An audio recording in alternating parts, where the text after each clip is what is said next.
اس بیان کو ضرور سن کر جانا ہے جو سید امین القادری صاحب نے بیان کیا ہے. الحمدللہ دل خوش ہو جائے گا آپ کا بھی اس بیان کو سن کر. ویڈیو کو زیادہ سے زیادہ شیئر کریں. تو تم مجھے بخشواؤ گے، تم مجھے بخشواؤ گے، میری سفارش کرو. امام جعفر صادق جب اپنے مریدوں سے، دوستوں سے، ساتھیوں سے ملتے تھے تو ان کا ہاتھ اپنے ہاتھ میں لے کر اپنا ہاتھ ان کے ہاتھ میں دے کے کہتے تھے وعدہ کرو اگر تمہاری بخشش ہو گئی تو تم میری سفارش کرو گے اور میری بخشش کرواؤ گے.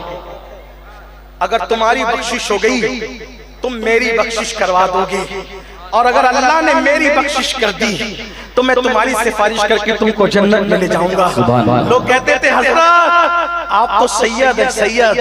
فرمایا بیٹو رونا تو اسی کا ہے، رونا تو اسی کا ہے کہ اتنے بڑے باپ کے بیٹے ہیں ہم، لیکن ہمارے عمل اس قابل کہاں کہ اپنے نانا کو منہ دکھا سکیں. یہ ان کی عاجزی اور انکساری تھی، ورنہ ان کا حال یہ تھا کہ ان جیسا متقی، ان جیسا پرہیزگار ان کے دور میں نہیں تھا.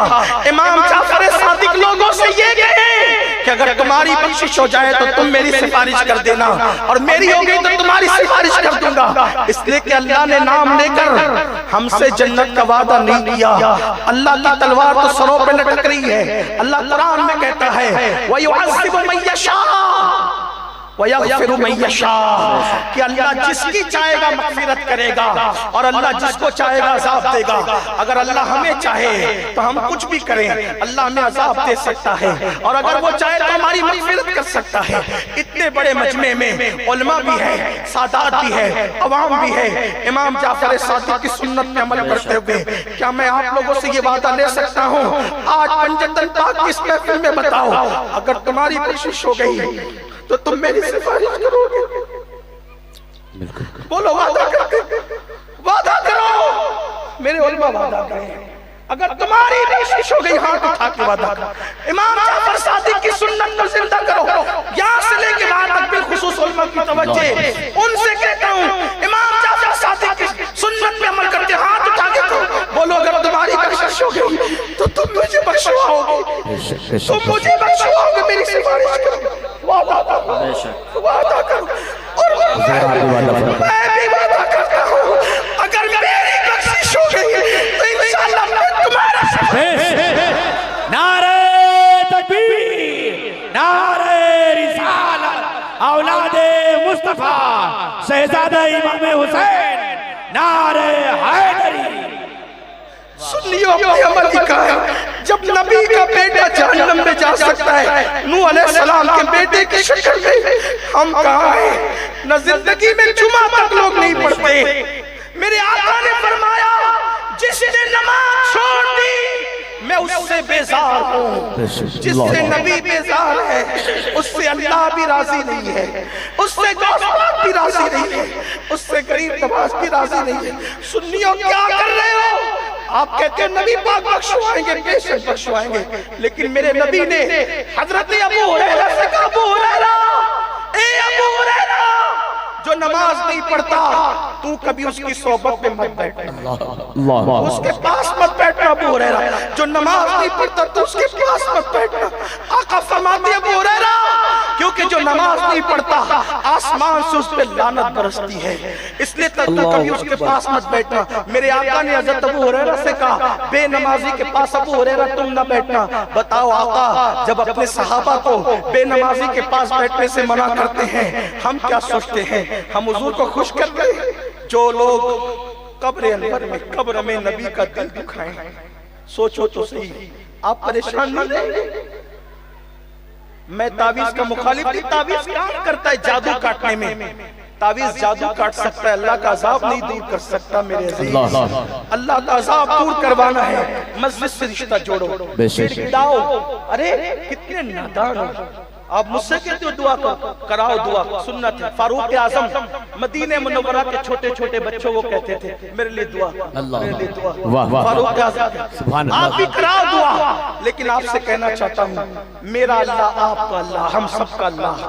ہر رات کے آخری پہر میں، رات کے آخری حصے میں جب رات کا آخری حصہ آتا ہے پہلے آسمان پہ تجلی کرتا ہے جیسا کہ اس کی شان ہے.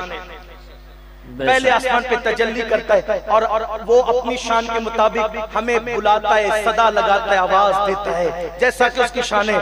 میرے بندو آؤ مجھ سے جو مانگنا ہے مانگو، سچ بتانا۔ بے شک جتنا تعویذ والے باباؤں کے پاس جا کے گڑ گڑا رہے ہو، اتنا کبھی اللہ کے پاس تو گڑ گڑا لو یار۔ اللہ اپنے اللہ کو تم نے سمجھا، بلند آواز سے درود شریف پڑھیں۔ اللہم صلی علی سیدنا و مولانا محمد معدن الجود والکرم والہ الکرام اجمعین، صلاۃ و سلام علیک یا جد الحسن والحسین۔ اہل گورکھپور کی اور پورے مجمع کی اور ہم سب کی یہ خوش نصیبی ہے کہ پچھلے سال بھی ہم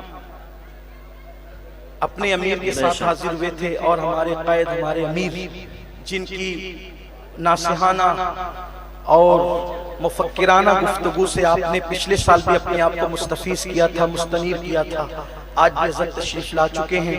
اور میں نے اپنی گفتگو کے آغاز ہی میں کہہ دیا تھا کہ حضرت جب تشریف لائیں گے تو آپ کو حضرت کا ہی خطاب سننا ہے، اس لیے ہم سب حضرت کو سنیں گے، کیونکہ یہ جو ٹوٹے پھوٹے انداز میں آپ کے سامنے آ کر جو گفتگو کرتا ہوں یا آپ کی خدمت کرتا ہوں، یہ سب اسی مرد کلندر کی تربیتوں کا نتیجہ ہے۔ ہمارے قبلہ قائد، ہمارے امیر، جس نے میری اوقات اور میری حیثیت کیا، ہماری تنظیم کے اندر بے شمار بڑے بڑے خطبہ اور بڑے بڑے داعیان دین کو تربیت کر کے کھڑا کیا ہے۔ اللہ تعالی ہمارے امیر، ہمارے قائد کو صحت و سلامتی کے ساتھ لمبی عمر عطا فرمائے۔ دو جملے سن لے اپنی گفتگو کو بس مکمل کر دوں۔ اگر کوئی مسئلہ درپیش ہو، کوئی مسئلہ درپیش ہو، رات کے آخری حصے میں وضو کریں اچھی طرح سے، اور 2 رکعت نماز پڑھیں، اور اپنے گناہوں کو یاد کر کے خوب رو لیں، اور اپنے اللہ سے کہے کہ مولا میرا یہ مسئلہ حل فرما دے، تیرے محبوب کا وسیلہ، پنجتن پاک کا وسیلہ، تیرے حبیب کے پیارے اصحاب کا وسیلہ۔ اگر آپ کی مشکل نہ دور ہوتی ہو تو دیکھیں، کوئی اللہ سے مانگ کر تو دیکھے۔ میرا اللہ فرماتا ہے میں اپنے بندوں کے ساتھ اس کے گمان کے مطابق فیصلہ کرتا ہوں، میرا بندہ میرے ساتھ جیسا گمان کرتا ہے اس کے مطابق میں فیصلہ کرتا ہوں۔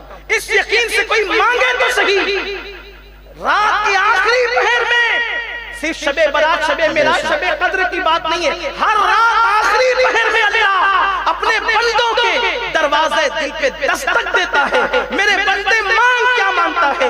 اگر تو مغفرت مانگتا ہے میں تیرے گناہوں کو معاف کر دوں گا، روزی مانگتا ہے میں تجھے روزی عطا کروں، اپنی حاجت مانگ تاکہ میں تیری حاجت کو پورا کروں۔ فرمایا گیا اللہ کا خزانہ کتنا بڑا ہے، حدیث پاک کا مفہوم ہے کہ ایک میدان میں سارے اولین اور آخرین جمع ہو جائیں، اور سب اپنے من مانگی، سب اپنی من مانتی مرادیں مانگے، سب مانگے، اور اللہ سب کو دے دے اس کی منہ مانگی مراد۔ اللہ کے خزانے میں سے اتنا بھی کم نہیں ہوگا جتنا کروڑوں سمندر میں سوئی ڈبا کر نکالنے سے کم ہوتا ہے۔ کروڑوں سمندر میں سوئی ڈبا کر نکالنے سے جتنا پانی کم ہوتا ہے، اللہ کے خزانے سے اتنا بھی کم نہیں ہوگا۔ اس کے خزانے میں کمی کا تصور ہی نہیں ہے۔ میرے اللہ کا خزانہ وہ ہے، اور پھر اللہ کا اعلان ہے، دیکھو سب ہم سے دور ہو سکتے ہیں، اللہ ہم سے دور نہیں ہے۔ میرے اللہ کا فرمان ہے، قرآن میں اللہ فرماتا ہے وَإِذَا سَأَلَكَ عِبَادِي عَنِّي فَإِنِّي قَرِيبٌ۔ اے میرے محبوب، جب میرے بندے میرے متعلق آپ سے سوال کریں، کیا انداز خطابت ہے محبوب سے، پیارے محبوب، جب میرے بندے آپ سے میرے متعلق پوچھیں، میرے بندے کتنے خوش نصیب ہو، اللہ جس کو میرا کہے اب اس کو کمی کیا ہے، اللہ میرے بندے۔ لیکن ایک بات یہاں اور آ جائیے، ہماری جماعت کے بہت بڑے مفسر ماضی قریب کے، انہوں نے کتنا پیارا نقطہ لکھا ہے، کہتے ہیں اللہ نے کیا کہا، میرے بندے جب آپ سے سوال کریں، آپ سے پتا چلا اللہ کے بندے وہی ہے جن کو اللہ میرا کہتا ہے، جو ڈائریکٹ اللہ تک پہنچنے کی کوشش نہیں کرتے، محبوب کی چوکھٹ پر آ کر اللہ کو پانے کی کوشش کرتے۔ اسی لیے میرے امام نے کہا خدا کا یہی ہے در، نہیں اور کوئی مفر مقر، جو وہاں سے ہو یہی آگے ہو، جو یہاں نہیں تو وہاں نہیں۔